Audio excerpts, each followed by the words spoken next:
नमस्कार आप सभी को। फिर हाजिर हूँ एक और नए प्रयोग के साथ।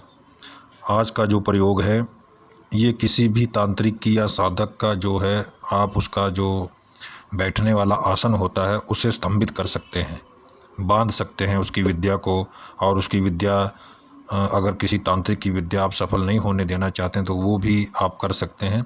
इससे आप किसी भी तांत्रिक से पंगा ले सकते हैं, लेकिन तभी पंगा ले जब आप में उतनी क्षमता हो कि आगे भी आप उससे जो लड़ाई हो, अगर उसके साथ आपकी जो तांत्रिक विद्याओं की लड़ाई होती है उसमें आप सक्षम हो, तभी इस तरह का कार्य करें, नहीं तो मत करिएगा। ये बहुत ही गुप्त विद्या है, इसे भी बहुत कम लोग जानते होंगे। वैसे तो कोई ना कोई साधक ज़रूर किसी न किसी स्तंभन विद्या का प्रयोग करता ही है, लेकिन सबके अपने अपने प्रकार हैं, सबकी अपनी अपनी विधियाँ हैं। जिससे जो मिला हो, गुरु से प्राप्त होता है, वो उसी हिसाब से उन मंत्रों का प्रयोग करता है। तो मेरे पास ये एक ऐसी विद्या है जो किसी भी तरह के आसन को स्तंभित कर सकती, भले ही वो बांधा क्यों ना गया हो, तो उसे आप रोक सकते हैं। मैं आपको इसकी जो है जानकारी दे रहा हूँ, इसको आप करिएगा मत, नहीं तो आप किसी विपत्ति में फंस सकते हैं। क्योंकि जिसका आप आसन स्तंभित करेंगे वो मामूली आदमी नहीं हो सकता है, और उल्टा वो भी आपके ऊपर वार कर सकता है। इससे आपको हानि पहुंचाने की पूरी कोशिश जो है उसकी होगी। तो ये सिर्फ जानकारी है, इसको आपको करना नहीं है। तो आपको करना क्या है, जो मनुष्य का कपाल होता है उसकी खोपड़ी में एक जो है लेकर उसमें जो है मिट्टी भरना है आपको, और सफ़ेद घुघची के बीज जो होते हैं वो उसमें बो देने हैं आपको।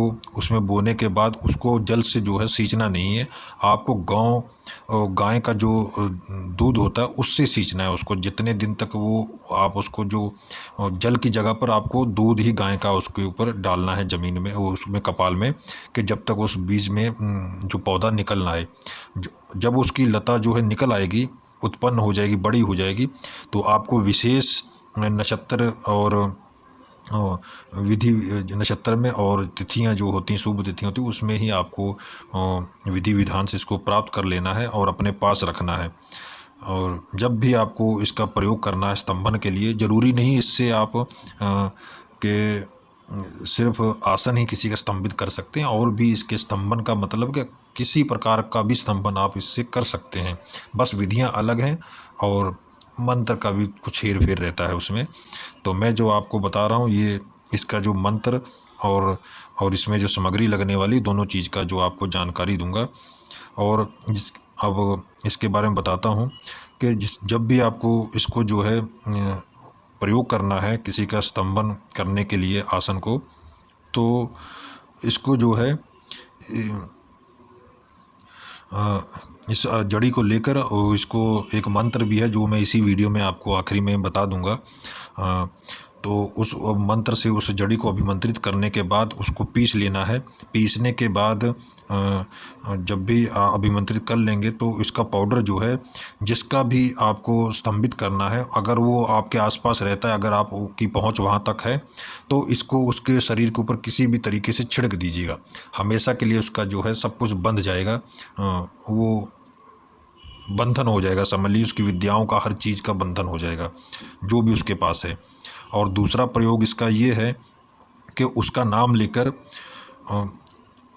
शमशान की आग जो होती, जैसे कि अंगारे या वहाँ की लकड़ी, वो आपको लाकर किसी ऐसी जगह पर, घर में नहीं करना है ये कार्य, बाहर ही करना है।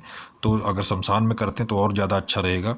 तो वहाँ की जो कुछ कोयले मिल जाते हैं या लकड़ी मिल जाती है तो उसको आपको जलाना है, एक हवन की तरह आपको एक यज्ञ का निर्माण करना है। छोटा सा आप जला लेंगे लकड़ी, तो जलाने के बाद और नमक और इस लकड़ी को जो आपके पास जड़ी है, तो इसके साथ जो है आपको हवन करना है।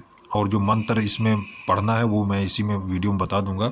उस मंत्र को पढ़ते हुए इस जड़ी को नमक के साथ मिलाकर, पीसकर जैसे पाउडर बना लिया है, तो नमक के साथ मिलाकर आहुतियाँ देनी है आपको। और कितनी आहुतियाँ देनी है मैं वो नहीं बताऊंगा, क्योंकि ये यूट्यूब पर बताना सही नहीं होगा।